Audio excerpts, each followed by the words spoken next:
Good evening, everybody. I have just a minute to 7, so we're going to go ahead and get started with a few housekeeping things before we start the webinar. My name is Emily Morrow. I am the Agriculture and Natural Resources Extension Agent in Jefferson County, and I want to thank you all for tuning in with us tonight. Just a couple housekeeping things. This is a webinar. So a webinar is different from a Zoom meeting that many of you have probably been on over the course of the past year, in that when you join, you're automatically muted and participants don't have the ability to engage their camera. This just helps us keep things running a little smoother and not having to remute people as we get some of that background noise if you hit a wrong key or something like that. If you would like to ask a question, you are welcome to type it in the Q&A box at the bottom of your screen, or you can use the chat feature. If you open up the chat feature, there is a little spot that says "to," and then you're going to want to change that to all panelists and attendees. I have my counterpart in Berkeley County, Dr. Mary Beth Bennett, online with me tonight. She's going to help monitor that with me. But if you select all panelists and attendees, if anybody has a question, wants to share an experience that they have that relates to their gardening experience, that can help us get a little bit of interaction here in the webinar tonight. If you would like to ask it in person, you can raise your hand. There's a little button that looks like the little hand emoji, and or Mary Beth can unmute you and we can get to your question. We will be stopping periodically, so if we don't get to your question right away, just hang tight and we'll make sure that we get to it before the presentation is over. So tonight, we are going to be talking about my favorite topic, and that is soil. I need to get into the right presentation.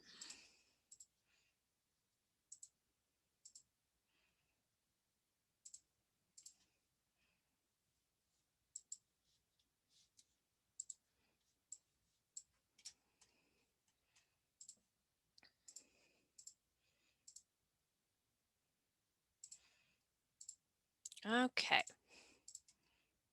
So we are going to be talking about soil sampling and soil testing tonight.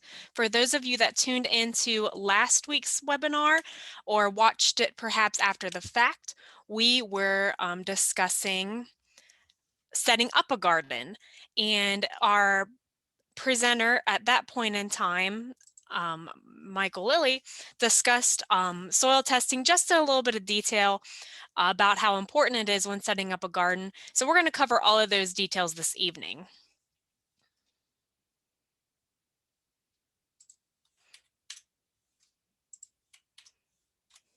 So the first thing we want to know is, why exactly do we need to take a soil test? Whether you have a garden that's already well established or you're looking to establish a new one, a soil test really helps establish a baseline, so we're able to determine exactly what additives we might need to do to our soil, or maybe that we don't need to do, in order to prepare for the upcoming season. So a soil test is going to tell us the pH of the soil. It's going to show us those key nutrient levels, those macro and those micronutrients that are so important for plant health. And then it's also going to provide you with some specific recommendations on fertilizer based on the crop you are trying to grow. And another great reason is it's free through the university, and it's a service that, as part of the university, that we should all take advantage of. The only cost to you is postage to get it up to Morgantown. This graph shows in a little bit greater detail the importance of pH in our soil. If we all remember back to 6th, 7th, 8th grade science, or maybe you don't remember back that far, the pH is a measure of the hydrogen ion concentration. And we measure pH in soil because an optimal pH makes the important nutrients in soil most readily available to plants. Some of our existing master gardeners on the line will know that the best pH for your soil lies between 6.0 and 6.8. Of course, there are exceptions, such as blueberries, azaleas, some of those plants that love a really acid soil, but the vast majority of vegetables thrive in that 6 to 7 roughly range, partly because at that range, our nitrogen, our phosphorus, our potassium, calcium, magnesium, sulfur, all the other important elements present in the soil are made most readily available to plants at those levels. When you get a soil test and when we're making fertilizer recommendations, this is partly what we're looking for. We're looking for recommendations on how to treat the soil to build up the what we call the primary elements or the macronutrients. And for those of you a little bit more well versed in soil science, you'll know, or if you've ever applied a fertilizer on your garden, you'll know those elements are nitrogen, phosphorus, and potassium. Nitrogen is the most important element in soil health and often the most limiting, and partly because it makes for really strong growth and really green leaves in the plant. It helps facilitate that chlorophyll process. Phosphorus helps store and transfer energy during photosynthesis, and potassium not only helps the roots uptake water, but helps plants adapt to stressful conditions, such as in terms of flooding or in periods of drought. We want a soil test because a soil and thus the plants growing in it are only going to be as strong as its weakest element. So if we're deficient in one of these, we can bet that our soil and our garden is also not going to be flourishing to its fullest potential. A soil test is also going to show us recommendations or excuse me, concentrations rather, for some of what we call the primary micronutrients. These don't mean that those nutrients are less important. They're just needed in smaller levels by the plant. And we're going to get to that when we get into filling out the soil test form and what a report looks like. When determining to take a soil sample, you want to take separate samples for two different things. Areas that are already managed differently. Your lawn versus your garden versus a raised bed or a flower bed, or where you might have maybe some small fruit like a strawberry bed or maybe a small amount of fruit trees. All of those are managed differently. Those plants are going to need to be treated differently and fertilized differently, so you should sample them differently as well. Another thing that's often not considered is areas you should be managing differently.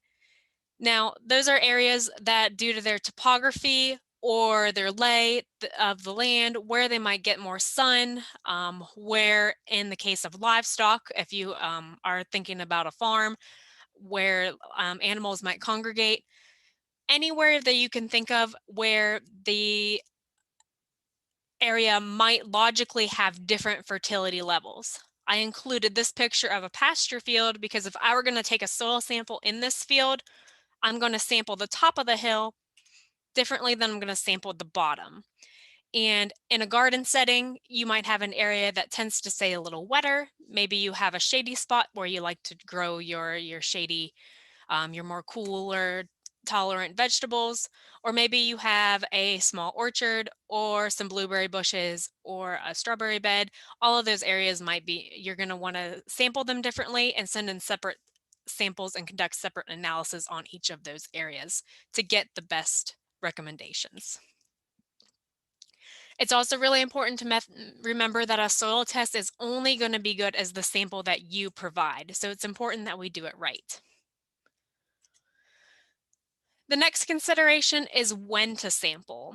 Ideally, late summer toward the tail end of the growing season or fall is going to be the best. The reason that we recommend this time period is really just because of pH. pH is the biggest reason.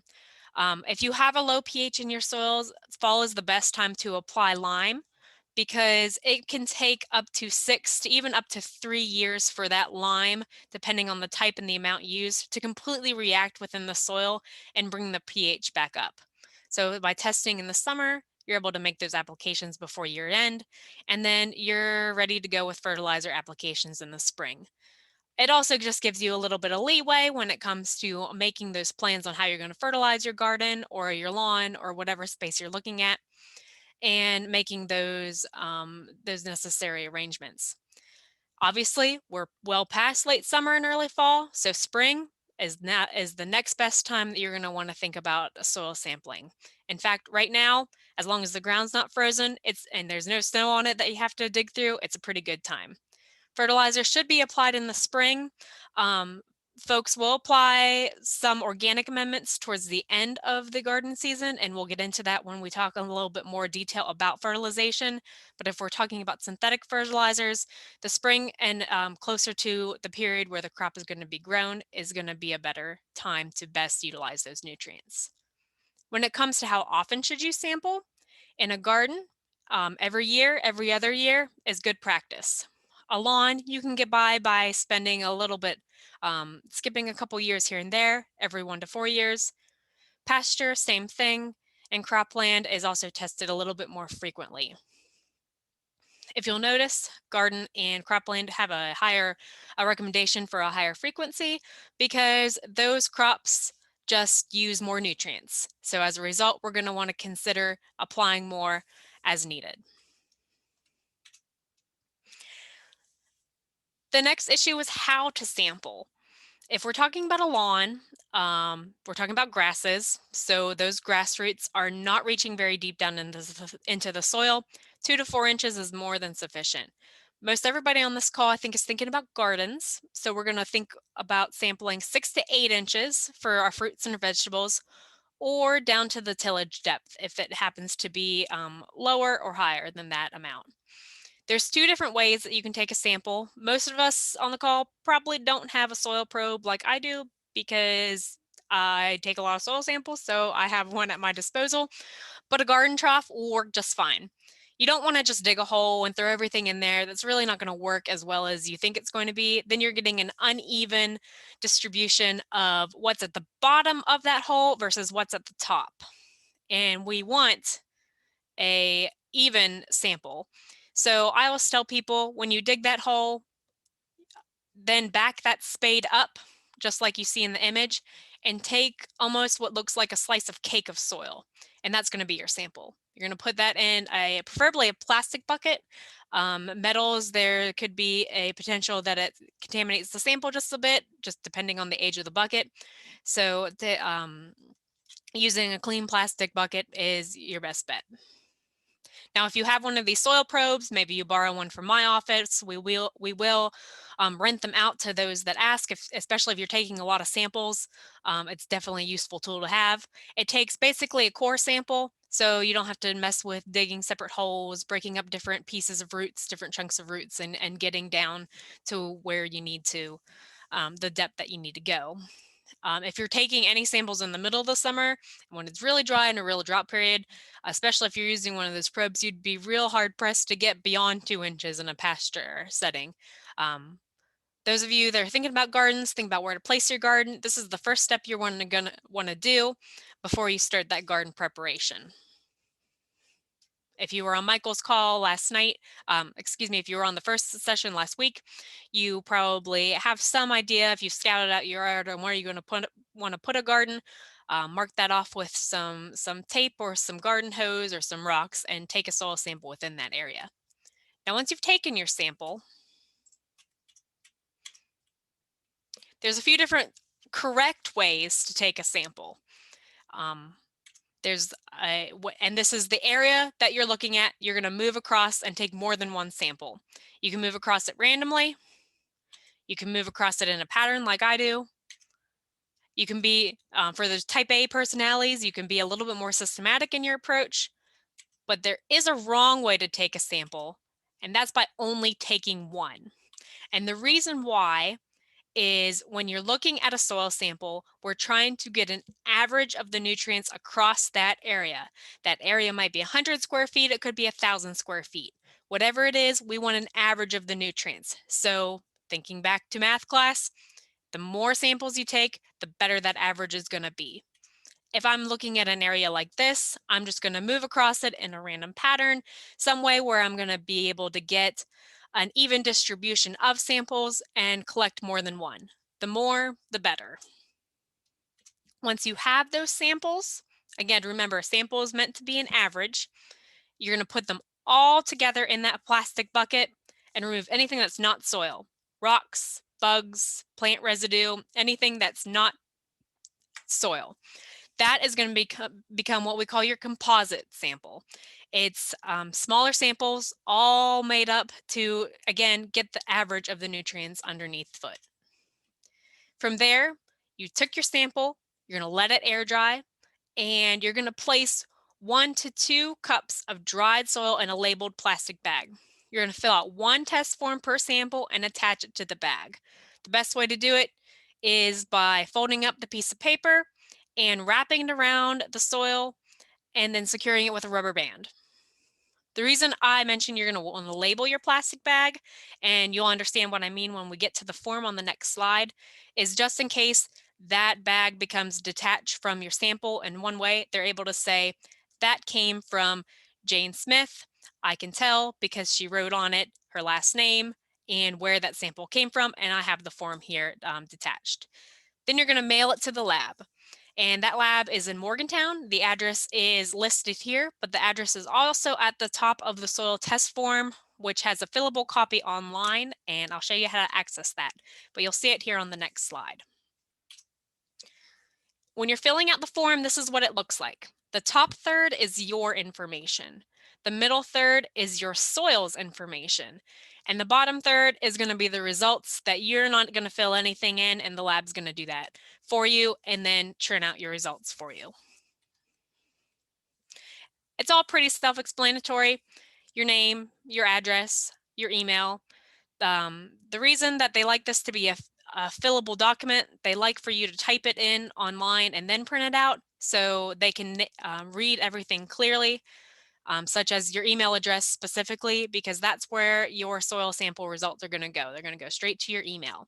They're also going to go to your local county agent. Maybe that's me, maybe that's Mary Beth, maybe you're tuning in from another county, and they'll be able to get a copy of it as well.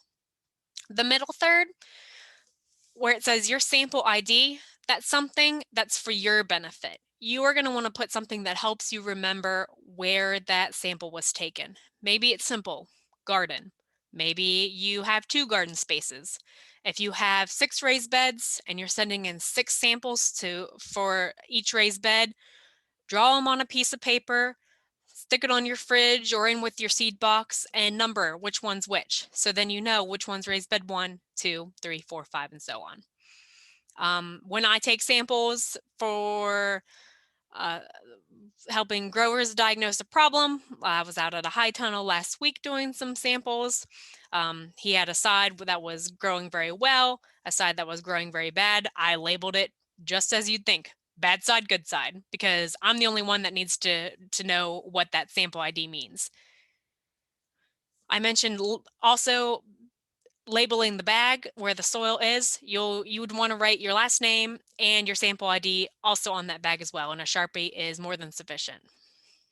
Everything else, self-explanatory, county where it was taken, what was previously there. Maybe it was just grass, maybe it's always been a garden. If you are using season extension and you're a high tunnel grower, you want to indicate that. Down here, I'll get to these on the next slide, the next couple slides. These are optional. I mentioned the soil analysis is free. That is true. But you do have the option to pay for organic matter analysis or electrical conductivity, and I'm going to explain those in greater detail. The size of the area sampled. The reason why you want to be specific here is if you put your area is 1 acre, you are going to get results back in terms of pounds per acre of fertilizer applied. If you put square feet, your fertilizer recommendations are going to give you ounces per 100 square feet. So I'll use my garden for an example. It's only about 200 square feet. It's quite, it's on the smaller side. I don't want to put my size of the sample area as being a minuscule part of an acre. I'm going to want to put it's 200 square feet. If you have a half-acre space where you're trying to fertilize or grow, you might want to think about doing acres as opposed to square feet because you're dealing with a bigger area. Predominant soil series, that I'm going to get to that as well, and then I'll also get to crop code, soil texture code, date sampled, all those other informations. The comment section is where you can put in some other information that might help you remember why you were taking that sample, anything your county agent might need to know to be able to help you analyze that. down the road. On the back, this is where you're going to put in what crop you are trying to grow for the upcoming season. What are you testing for right now to be able to get those fertilizer recommendations? You can see there's a very long list of them, and you can be very, very specific or very, very general.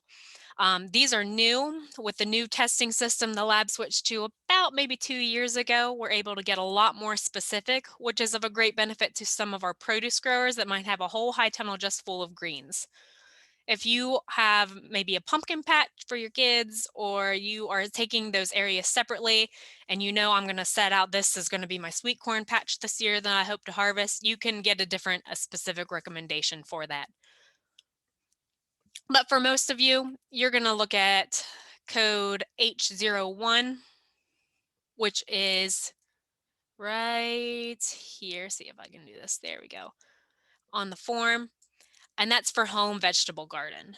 That's just going to give you a general recommendation for a home garden based on the different crops that are included within a garden.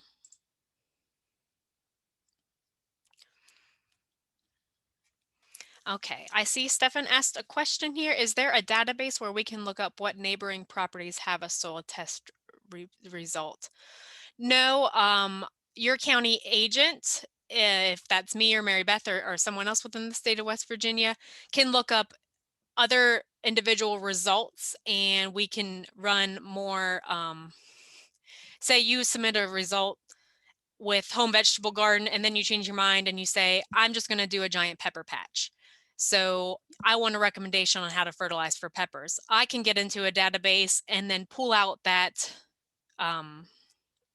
your results and change it to turn out a new recommendation for peppers.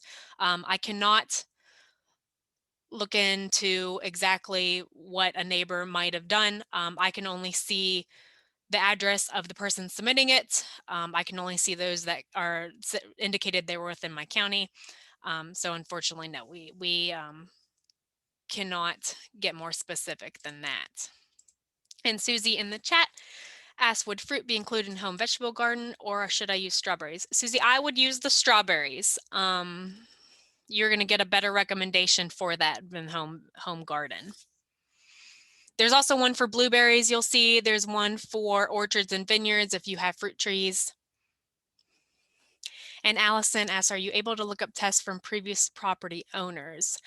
I can, I believe, look up by address. I can look up by name as well. And I would be a little hesitant to do that, Allison, and I'll tell you why. Just because so much of it is going to depend on management and how good that sample is. So if you are curious about what's on your property and you just moved there, I would really stress to take your own sample. That way you know it's being done right. And those results do come back within about 2 weeks. We're starting to head into a bit of a busy season with a lot of people still home and a lot of people thinking about gardens. So it might take a little bit longer, but that way you know that the soil test was done properly, you know it was sent in correctly, and you can base any future management decisions off of your skill set, if that helps.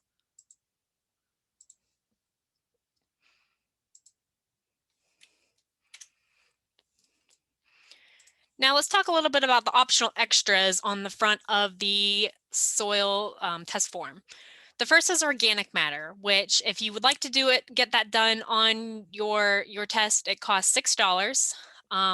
Organic matter is made of plant and animal residue.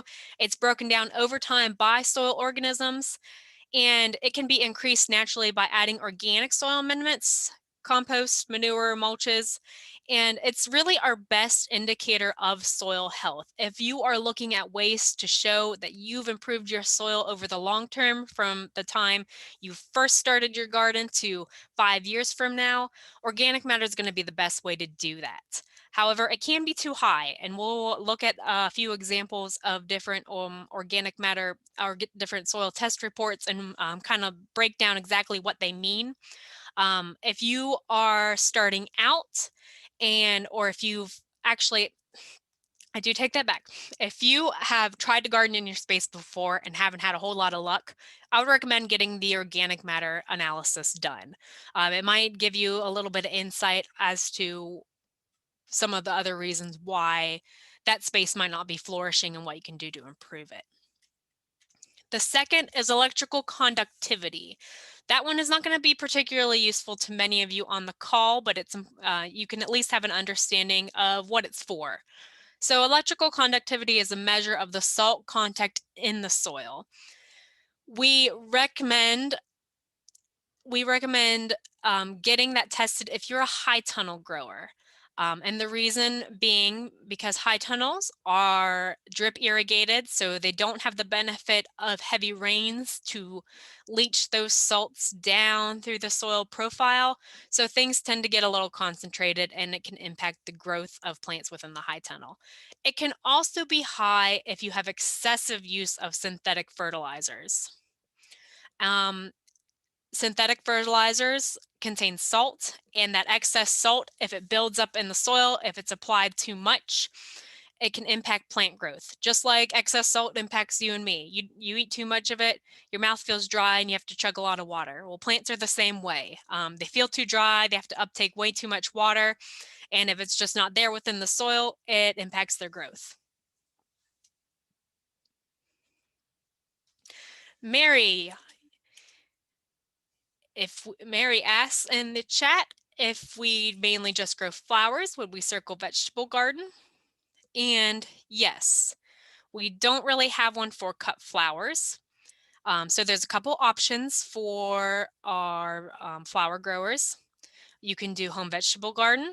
You can do a soil analysis without a recommendation, but that doesn't give you a recommendation, so that's not going to be the most useful. So yes, I would select home vegetable garden or established lawns and turf. Given that the flowers do need some nutrients in order to flower, the vegetable garden selection would probably be your best choice. Chuck, when I say synthetic fertilizers, I'm talking about those that you think of your urea, your potash, triple superphosphate, triple 19. There's a lot of fertilizers out there you can buy that come in a bag that I wouldn't necessarily define as synthetic because they're derived from more organic materials like bone meal and blood meal and some of those other ones that tend to be really popular. But we're going to talk about fertilizers closer to the end.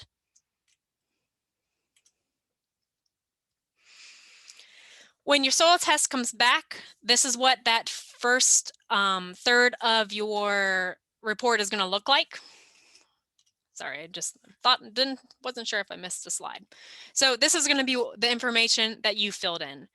The customer ID is going to be whatever you chose it to be. In this case, I was taking a sample from a prior sunflower field. The date you sampled it, the date the lab got it, how big the area was.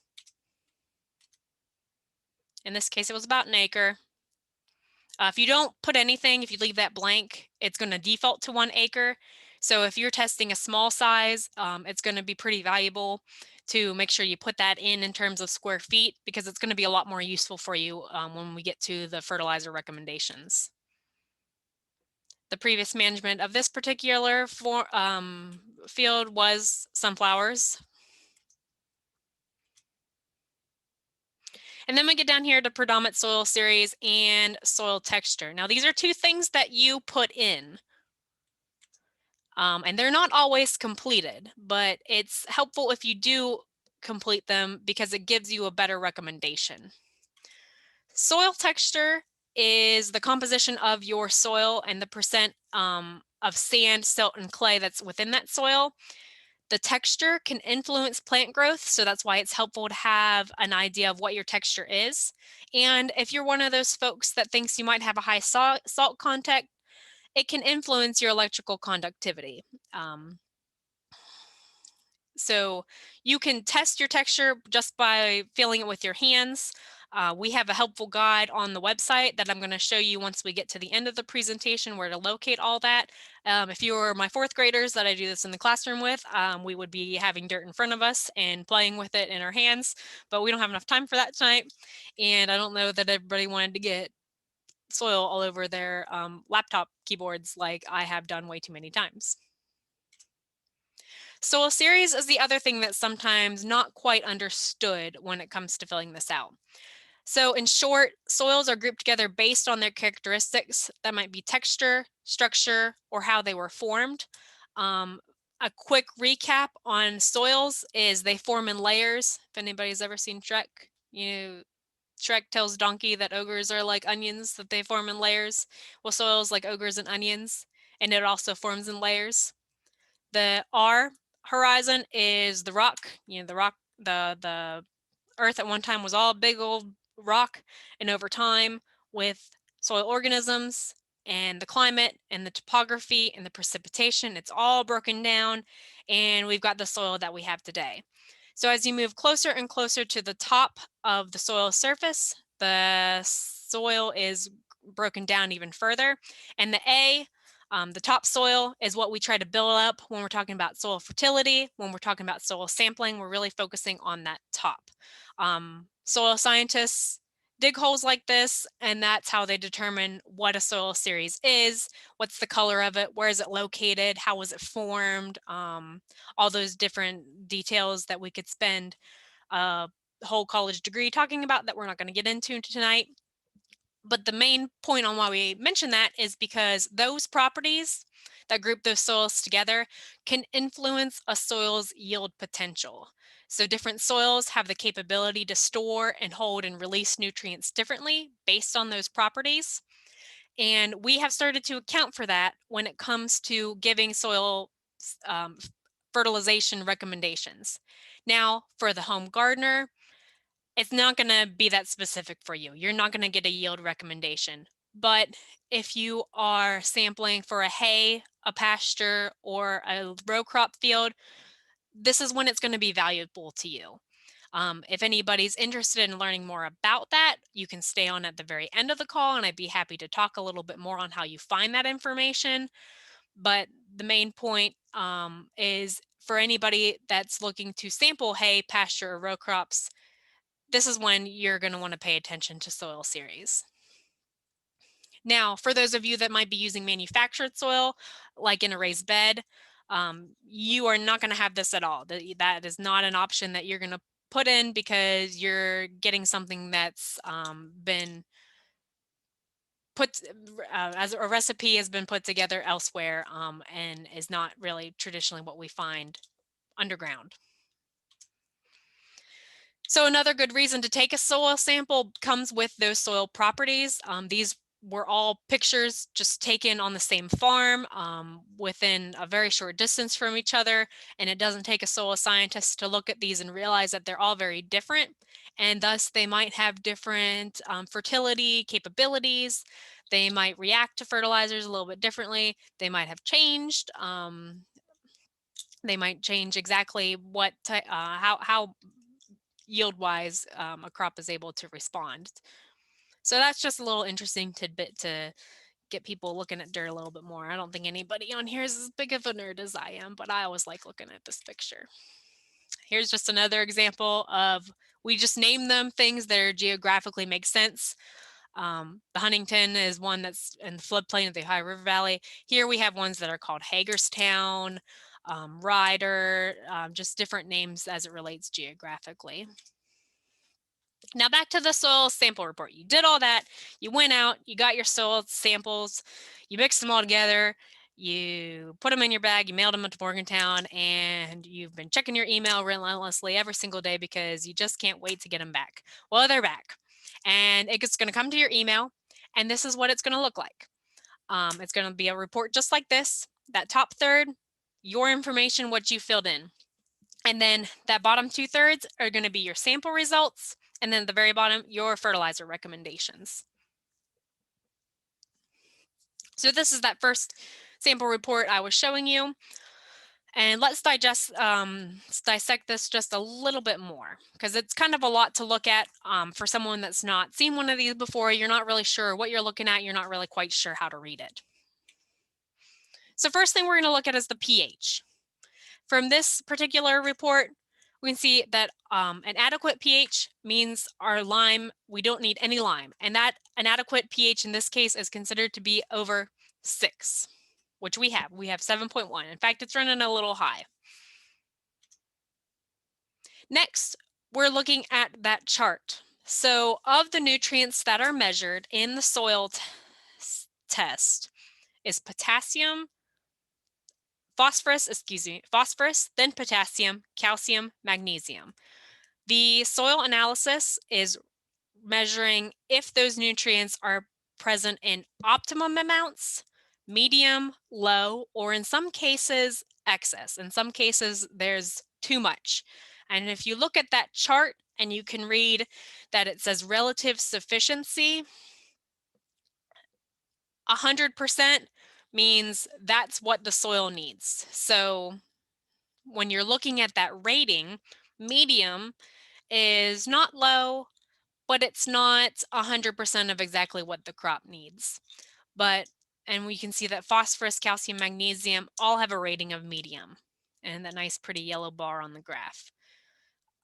Potassium has a rating of optimum plus, meaning it's not quite in excess, not quite double exactly what the soil needs, but it's greater than 100%. So it's almost to the end of our bar graph there. So what that means are the nutrients present in low, medium, optimum, or excess amounts. In this case, we have medium and we have optimum. The next thing you're going to look at that people kind of either ignore or scratch their head at a little bit is your phosphorus saturation, or PSAT. If you've ever sent a soil sample to the lab before, but you haven't done it in a couple years, this has changed. So your recommendations are looking a little different. The reports are looking a little different. And this is one of the things that's new.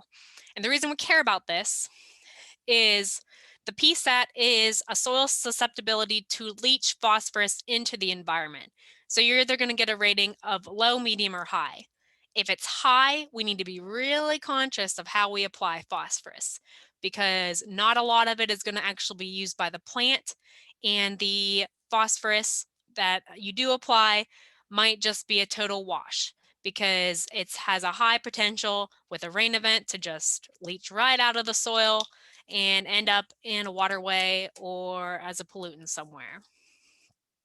We don't tend to have a whole lot of those that I see in the Eastern Panhandle with ones that are coming out of ground, but it's always something to just give a quick eye to.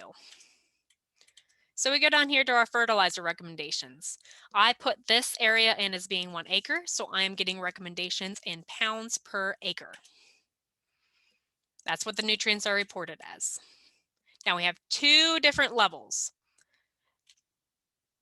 One, column A, is going to replenish just what that crop is going to remove. In this case, it's a home vegetable garden. Column B is if you want to build up your soil fertility levels over time. In some cases, those columns are the same, so you don't have to worry about making that decision. Now we're going to look at just a couple more soil results so you kind of get a picture of what different ones look like and what they might mean. Again, we're looking at the pH is kind of the first thing I always look at. In this case, it's adequate. It's actually a little high. And then this particular grower got their organic matter tested, and it's really, really high. For reference, I've seen 8% before, and that's pretty good. That's a little on the high end as well. 5% is a little bit more typical, and if yours is lower than 5%, it's nothing to worry about. In this grower's case, we determined there was just way too much manure or being added. And you can see that that does kind of hold true, because the nutrients are reported all being in excess and the phosphorus saturation is high, meaning that this grower needs to work on actually removing some of the nutrients from their soil and not applying anything for a couple years and testing a little frequently to see that those levels go down. This is not very typical. It is common in garden soils that we'll see growers that have nutrients all in excess. Usually that's from a result of compost or leaving garden residue on to compost naturally. They're not necessarily this high. So in this case, fertilizer is not needed. You'll notice that nitrogen on the past two have all been given within a range. I mean, 0 to 200 pounds per acre is pretty big range. We are going to talk about that when we get to fertilization here in just a couple minutes. So here's just another example.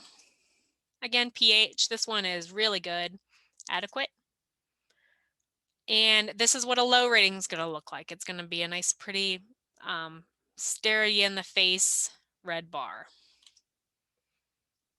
So our p-value is low. In this case, we need to fertilize for phosphorus. And potassium is not necessarily needed. And with this report, I did cut off the top part because I didn't want to advertise someone's address and name to the whole world. They reported their area in square feet, so they're getting a recommendation for square feet. Here's one more. In this case, we have a low pH. This particular individual put a specific crop for a watermelon patch. So you see that nitrogen, since we know it's watermelons, a melon in particular, we know needs nitrogen. The nitrogen recommendation is a little bit more tailored. And there's a recommendation for lime as well to raise the pH up to where it needs to be. If your pH comes at below 6, you're going to get a lime recommendation. And again, I'm just throwing this one in. This was from one of our hay producers, but just to show you that depending on what crop you select, you're not going to get a nitrogen recommendation. For something like clover, since clover is a legume, it fixates nitrogen within the soil, so we don't need to then come in and fertilize with nitrogen. And here's another example of a vegetable garden. And this in particular was a high tunnel grower. So they probably would have wanted to test for the electrical conductivity. You see that up here in the EC rating. That's just not reported because they didn't elect to get that done. But the phosphorus saturation is quite high. So they need to be mindful about how they apply phosphorus as well. But in this case, this grower doesn't need it.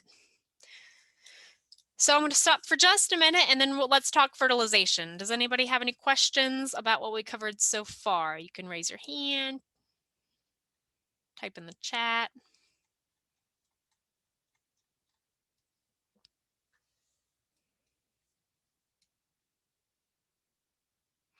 All right, if any one of them come up, just go ahead and pop them in the chat box or the Q&A box.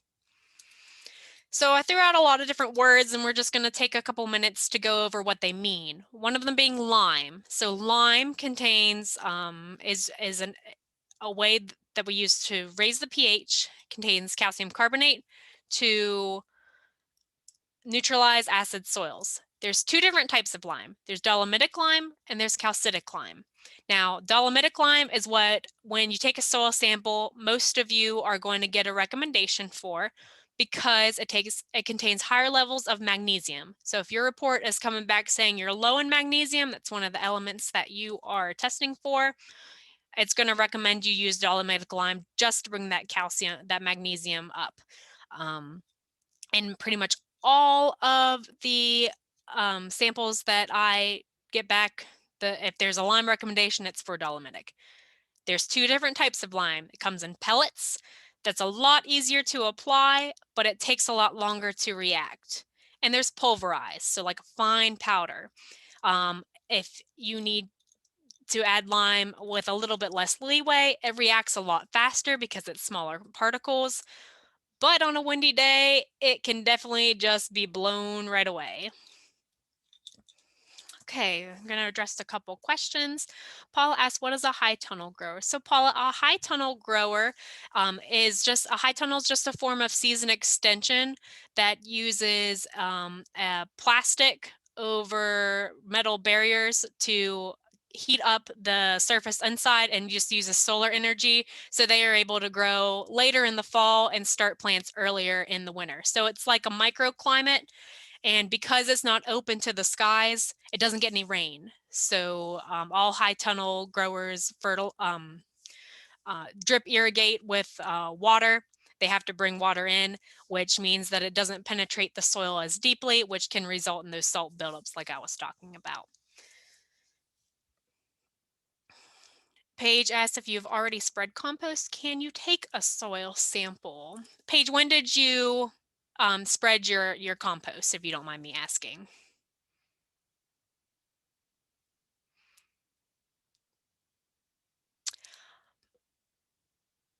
Are you tilling in your compost?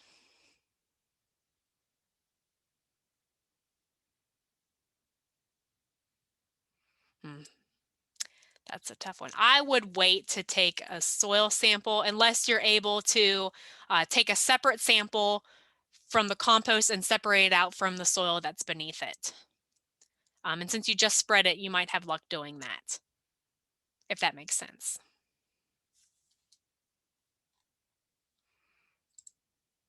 Susie, yes, that is a very good point. Hard waters do leave salt buildup. If you do not have a water softener, and even some cases, if you do have a water softener, um, because we add salt to a water softener, it does leave some salts. I have a lot of house plants, and of course, they're all watered out of the tap, and we do have a problem with some salt buildup with them as well. So the way to really leach those salts out of soils, whether it's in a pot or in the ground, is by a good deep rain. If it's a house plant, it's setting it outside and watering it really deeply so it's able to leach a little bit out of the bottom. If it's in ground, just watering it so the tops, dependent on if you can tell it has a salt buildup, watering it so the top inches or two are pretty saturated helps with that a lot. Yes, Danielle, that's a really great question. So whoever your county agent is, if you're located in Jefferson County, which I think you might be, I'm your county agent. I get a copy of those soil test reports, and I am more than happy to talk with you a little bit and come up with a fertilization plan that works best for your garden and for your goals, especially if you don't have a desire to use synthetic fertilizers.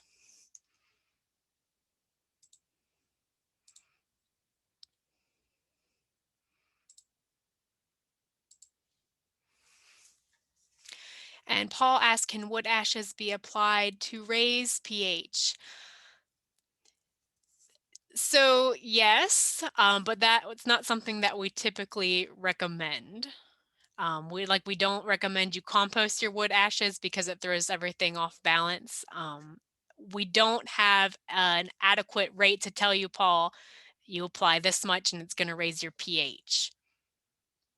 So yes, you can if you've already applied wood ashes. That's not to say that people don't do it in their gardens. Um, it's just not a practice that we particularly say, yeah, that's a great idea. We can tell you this is how much you want to do. So yes, if you've already done that, you can go ahead and take your soil samples. We can see if it's what your pH is from there and make some recommendations to fit. And I know I'd get yours as well, Paul, from where you're located.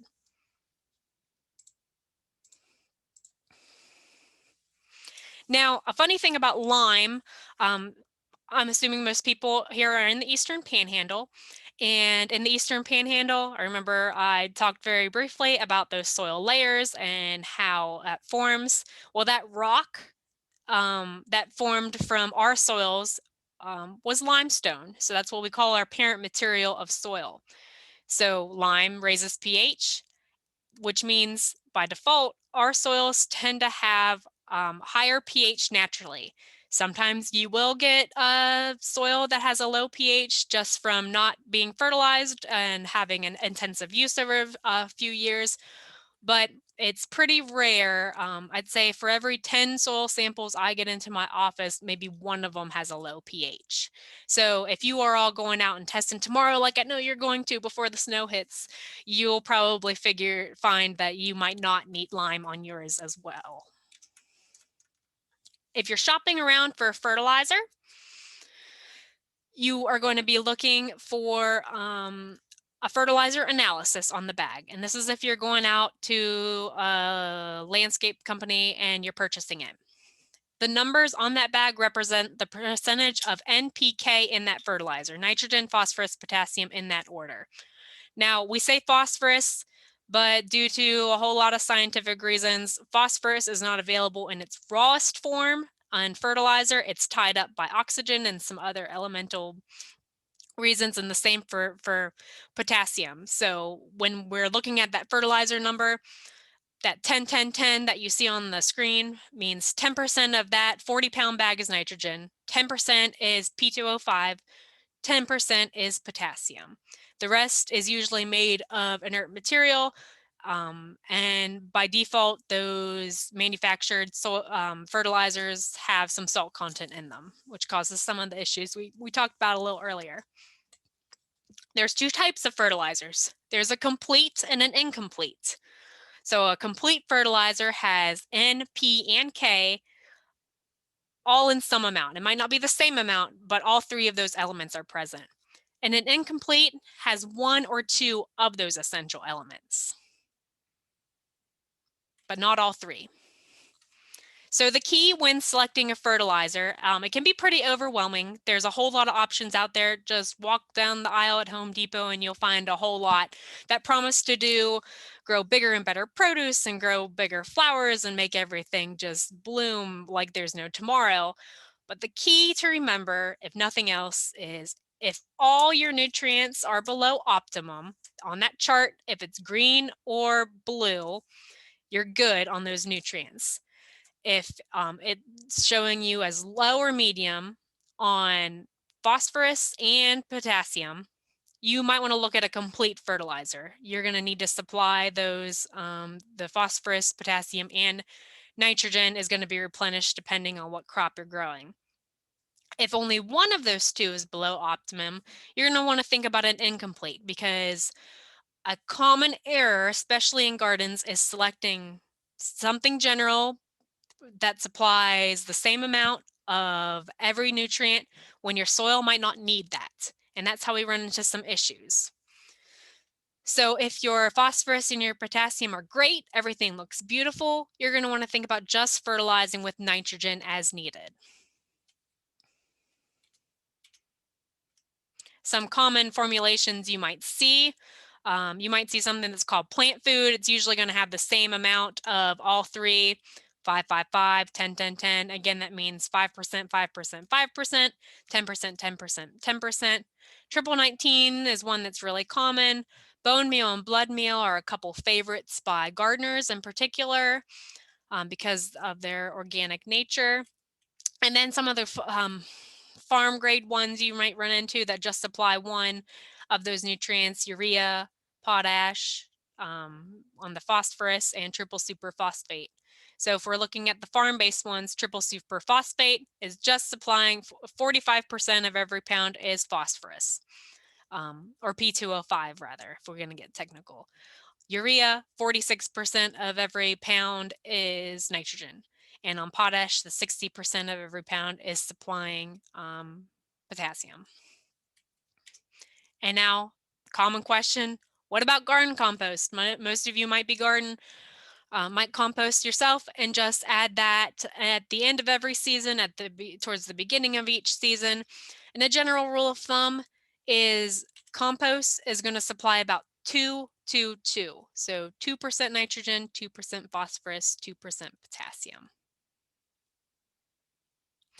Joanne, I do see your question. I'm planting a native flower meadow. Do I need to have my soil tested? I would recommend it. It's always great to have that baseline. And when those results come back, we can chat a little bit more on if fertilizer is needed. And if so, what type and what amount is going to align with your goals for your meadow. Sometimes you just never know the history of that piece of land. Maybe it's an abandoned hayfield that hadn't been touched in several years, in which case it's probably going to need a little bit of love. Nitrogen is kind of a big topic with the garden because our soil sample, you notice, doesn't test for nitrogen. You can get it tested through other labs, but it's quite expensive because nitrogen is pretty immobile in the soil, and so it's kind of difficult to test with a traditional soil test. These are the recommendations that our lab provides in terms of square feet on what type, how much nitrogen to apply if you are looking to replenish what your crop is grown, what your crop is taking off. So some garden crops are heavy users of nitrogen, some are fixers of nitrogen, and some are really light users. So legumes, your beans, peas, clovers, all fixate nitrogen into the soil. If some gardeners will elect to add 1 ounce of nitrogen per 100 square feet if their fertility is also running really low, just to give things a little boost to get started. But if you're planting legumes or a legume patch, chances are you might not need any nitrogen at all. Rutabagas, turnip, squash, sweet potatoes, pumpkins, and winter squash are lower users of nitrogen, so 2 ounces per 100 square feet. Leafy greens, tomatoes, squash, melons, cabbage, onions, garlic, all those listed there. Use a little bit more, about just shy of 4 per 100 square feet. And then your really heavy users of nitrogen, your sweet corns, potatoes, eggplants, peppers. When you need a lot of nitrogen for a crop, we recommend split applications. So apply half of this before and about half of this mid-season. Nitrogen can be lost in the air as well. So being able to apply it in the middle of the season is how you're going to get the best boost for your plants that are going to be the ones that are heavy users.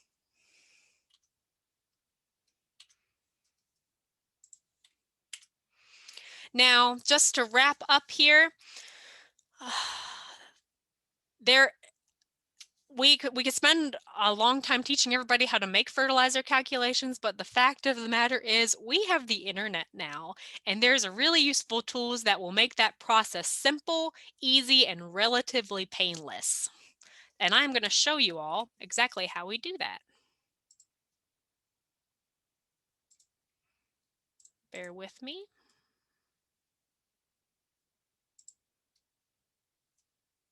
Okay, can someone type me in the chat that you're seeing the website that I popped up, please?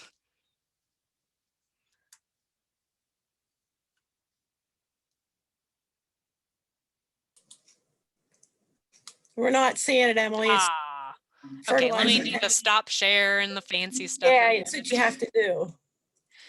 Go in from there. Okay, do you see it now, Mary Beth? Yeah. Okay. If you're reaching out to Mary Beth or myself for help in this, we can help do this for you. But if you really like math and really like to understand fertilizers, you can utilize this tool. The University of Georgia calculated this, and it already has fertilizer grades in here for you, which is really, really useful. You don't have to go search for things, and you kind of get a recommendation exactly how much you want to grow. So the key is over here, enter your requirements. Now,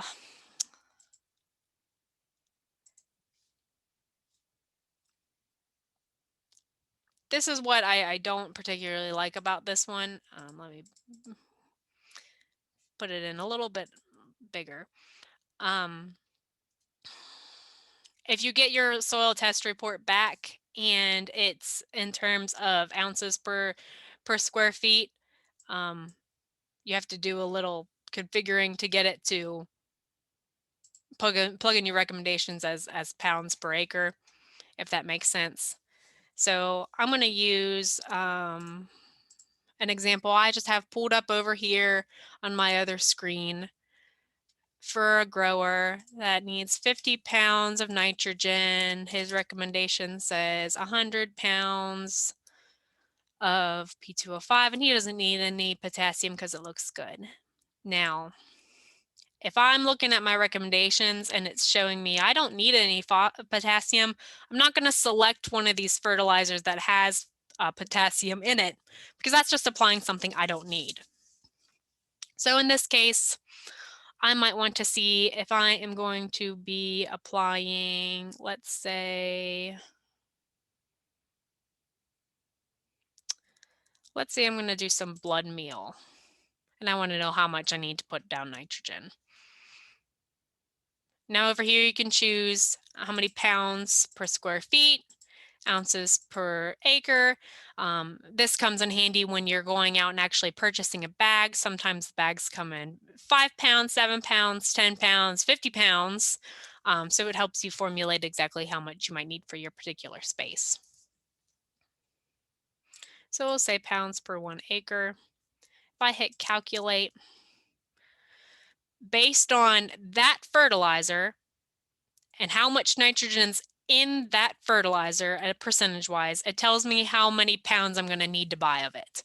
So that's really helpful if you're looking at trying to just tell me what I need to buy at the store, and I'll go apply it.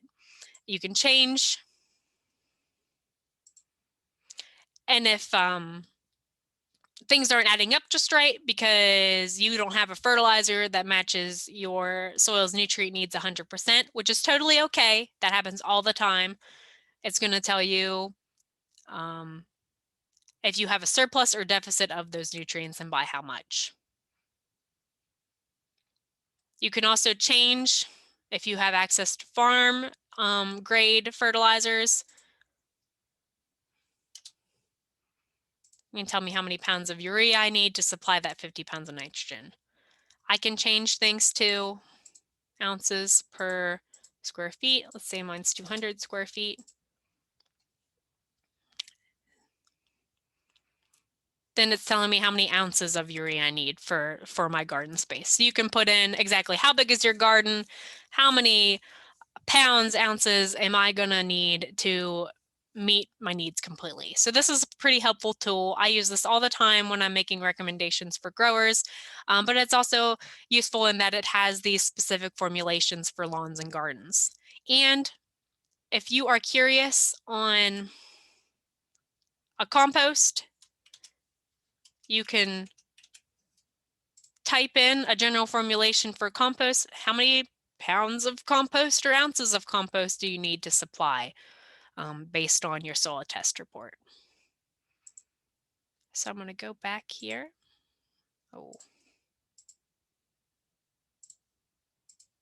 To my last couple slides. So when fertilizing, it's always important to remember that fertility is a marathon and not a sprint. You are almost never going to meet your soil's need 100%, especially year to year. But when you're trying to make that decision, do I underapply, do I overapply, how much, how little, especially when choosing a fertilizer and trying to get it just right, just remember that overapplication can be harmful, and in fact, it can be even more harmful than an underapplication. And that with an under application of fertilizer, you are probably just not going to have a garden flourishing to its fullest potential. But with an over application, you're going to have the same problems, but it's going to be a little bit harder to undo those year to year. You can always add more fertilizer or more compost or something else to raise your soil's fertility naturally. You can't take it away once it's already reacted. So in essence, you want to test frequently. You want to apply per the recommendations to the best of your ability, and take advantage of those natural ways to build soil fertility. Again, it's a marathon, not a sprint. It might take a lot less time, but you're going to be building up the soil fertility naturally over time in terms of crop rotations, mulches, cover crop, and anything that you can do to maybe reduce fertilizer use and just contribute to overall soil health on the long haul.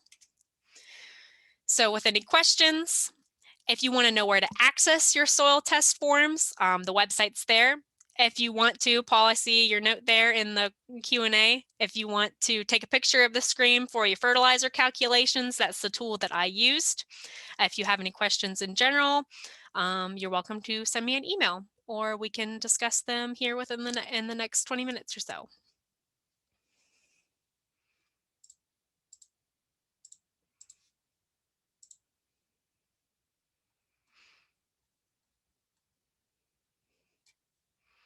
And if nobody has any questions, I thank you all for coming this evening. Hopefully everybody left with a little bit more knowledge than they came in with now with, and I hope to see some of your soil test reports coming through within the next month.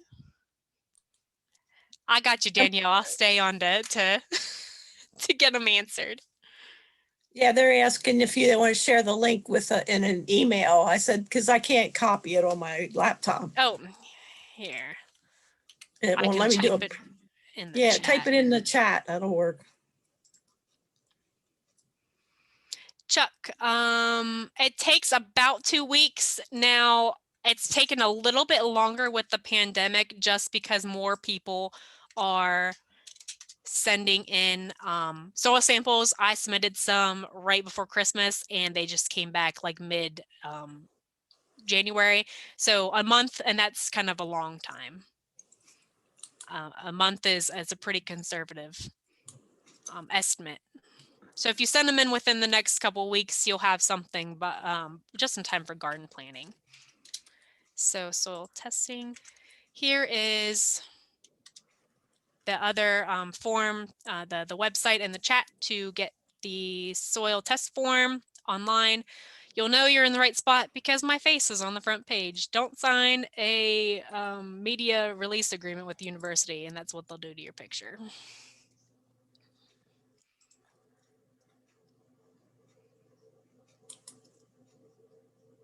Yes, Angela, I have some available in my office to rent.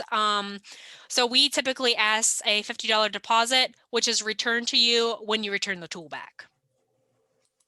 So shoot me an email. Let me put it back up on the screen here. Well, actually, I'll just type it in the chat. And we can schedule a time for you to come pick that up.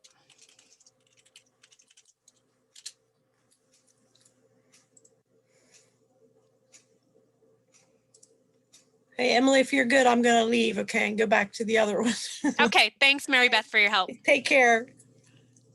Okay, Danielle, you can go ahead and unmute yourself. Hey, thanks. Sorry, I figured this would be a little easier than typing. Yeah.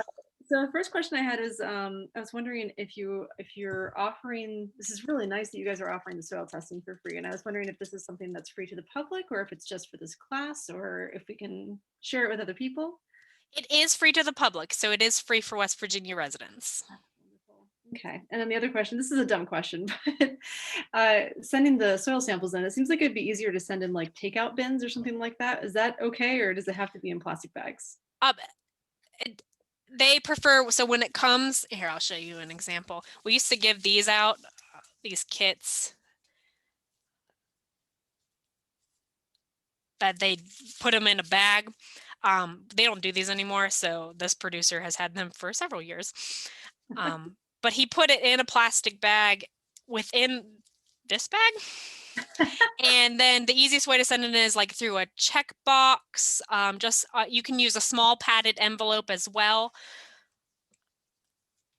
if that makes sense. I used just like the smallest Amazon box I could find just to mail some up the other day. They could also be dropped off if you're headed through to Morgantown. But in something like a takeout bin, if it's not in a plastic bag within that container, have trouble. The mailman will end up with it, and it's and he won't like that, or she. All right, cool. Thank you so much. Thank you for attending. Yeah.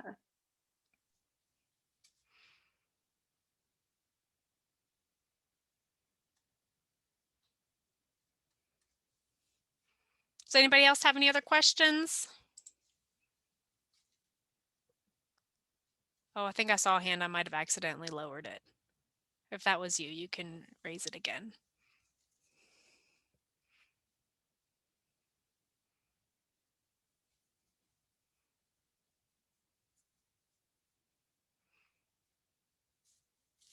If there's no others, thank you everybody for attending. Yes, Sarah, you're welcome to email me with any questions. I love to talk about dirt, so. Everybody have a great evening. Thank you for coming.